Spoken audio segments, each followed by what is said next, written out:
Jupiter यानी Brihaspati, Uranus यानी Varun, Saturn यानी शनि, अर्थ यानी पृथ्वी। अफसोस की बात है कि पृथ्वी का नाम हमारे सौर मंडल के छल्लेदार ग्रहों में नहीं है। अगर ऐसा होता तो क्या यहां जीवन संभव होता? आप देख रहे हैं क्या हो अगर, और यह है क्या हो अगर पृथ्वी के पास भी शनि ग्रह जैसे रिंग्स यानी छल्ले हों।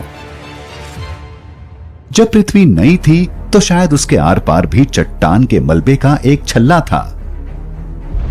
4.5 बिलियन साल पहले एक दूसरा ग्रह थेया पृथ्वी से टकराया था। इस टकराव के बहुत बड़े प्रभाव की वजह से पदार्थ का एक बहुत बड़ा छल्ला पृथ्वी की ऑर्बिट यानी कक्षा में जोर से टकराया था, पर वो वहां काफी समय तक नहीं रहा।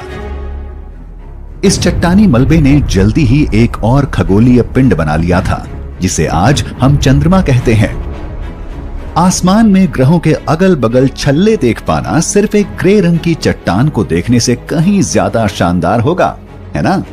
पर अगर हमारे ग्रह के अगल बगल भी कल ऐसे सुंदर छल्ले हो जाएं, तो पृथ्वी का काफी जीवन इस नवीकरण प्रक्रिया को नहीं झेल सकेगा। पृथ्वी के अगल बगल छल्ले बनाने के लिए किसी दूसरे टकराव की जरूरत नहीं होगी। हमें बस चंद्रमा के टुकड़े टुकड़े करने होंगे, और इसके लिए हमें सिर्फ उसे थोड़ा पास लाने की जरूरत है। हमारी पृथ्वी चंद्रमा पर जो गुरुत्वाकर्षणीय बल लगाती है वो हर तरफ बराबर नहीं होता। ये चंद्रमा के उस ओर काफी ज्यादा होता है जो हमारी तरफ होता है। खगोलीय पिंड एक दूसरे के कितने करीब हो सकते हैं, इसकी एक सीमा होती है जिसे रोश लिमिट कहते हैं। अगर ये इससे ज्यादा पास आते हैं तो बड़ा पिंड छोटे पिंड को टुकड़ों में तोड़ देता है। दो पिंडों के बीच की रोश लिमिट की दूरी साइज यानी आकार, मास यानी द्रव्यमान और डेंसिटी यानी घनत्व पर निर्भर करती है। उदाहरण के लिए सूरज अपने 1.3 मिलियन किलोमीटर के दायरे के अंदर आने वाले किसी भी कॉमेट यानी धूमकेतु को टुकड़ों में तोड़ देता है। पृथ्वी एक सामान्य आकार के कॉमेट को 18,000 किलोमीटर दूर से तोड़ देगी। चंद्रमा के लिए रोश लिमिट 9,500 किलोमीटर होगी। चंद्रमा के आकार जैसी किसी चीज से हमें जो छल्ले मिलेंगे वो लगभग 5,000 किलोमीटर चौड़े और करीब 9.5 मीटर मोटे होंगे।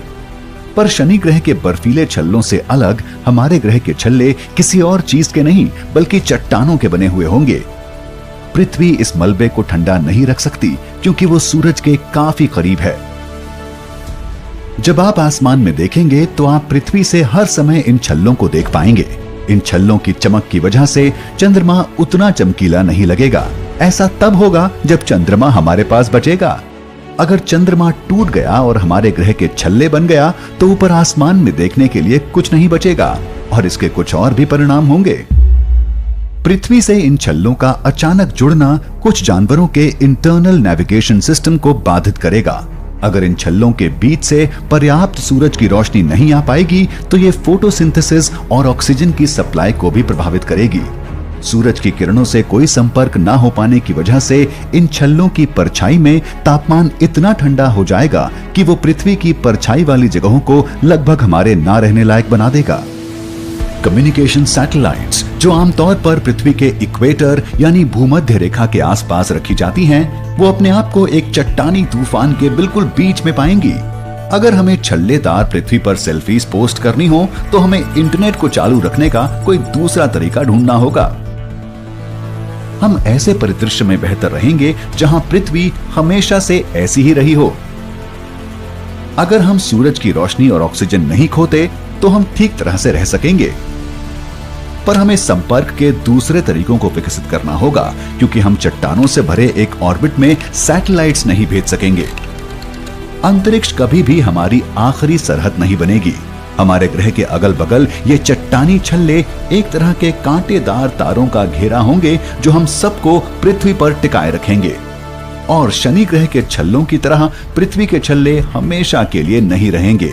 एक दिन ये पुराने हो जाएंगे और आसमान से गिरने लगेंगे। आप ये सुनिश्चित कर लें कि जब आप ऊपर आसमान में देख रहे हैं तो आपने हेलमेट पहना हुआ हो। अगर मल्टीवर्स एक सच्चाई है तो वहां एक छल्लेदार पृथ्वी होगी जिस पर लोग ये सोचते होंगे कि बिना छल्ले के किसी ग्रह पर रहना कैसा होता होगा। पर हम ये कहानी एक दूसरे क्या हो अगर के लिए रहने देते हैं।